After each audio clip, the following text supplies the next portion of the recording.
మిత్రులారా, మీరు ఆలోచన చేయండి. ఇవాళ ఈ వేదిక మీద ఇక్కడ ఉన్నోళ్ళు వేలాది మంది శివుడి భక్తులు ఉన్నారు. కీసర్లో మనం శివరాత్రికి పెద్ద ఎత్తున దర్శనం చేసుకుంటాం. యాదగిరిగుట్ట లక్ష్మీ నరసింహస్వామి భక్తులు ఉన్నారు. గుట్టకు పోయి మనం మొక్కు తీర్చుకుంటాం, పిల్లలకు తల వెంట్రుకలు ఇచ్చొస్తాం. రాముడు భక్తులు ఉన్నారు.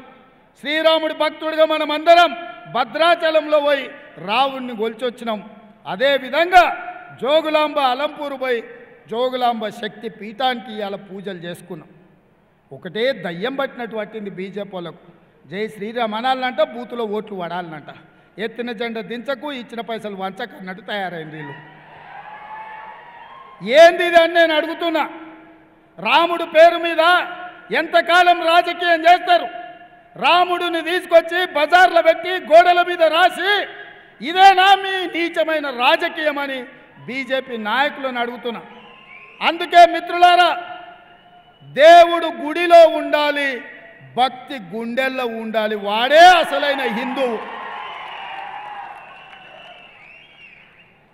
నా మనసులో నుంచి మాట్లాడుతున్నా.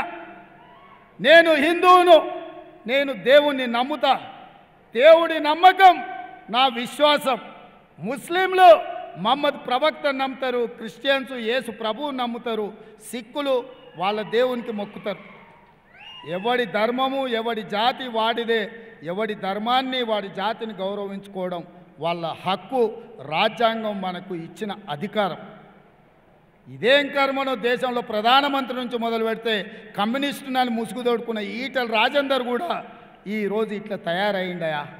అందుకే దేవుడి పేరు మీద, మతం పేరు మీద రాజకీయ వ్యాపారం చేసేటోళ్లను పొలిమేర్లు దాటే వరకు తరమాల్సిన అవసరం ఉంది. శాంతి భద్రతలను కాపాడి మత సామరస్యాన్ని నిలబెట్టి ఈ నగరాన్ని అభివృద్ధి చేసే బాధ్యత మన ప్రభుత్వం తీసుకున్నది, మనం తీసుకుంటాం.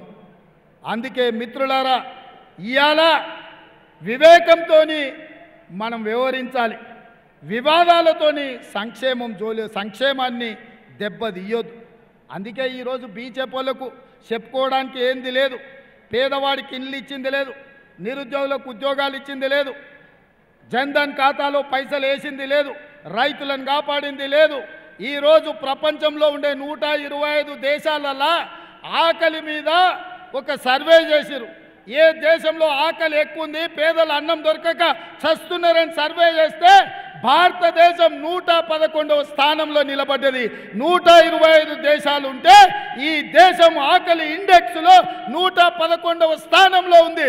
నిజంగా నరేంద్ర మోడీ గారు సిగ్గుతో తల వంచుకోవాలి.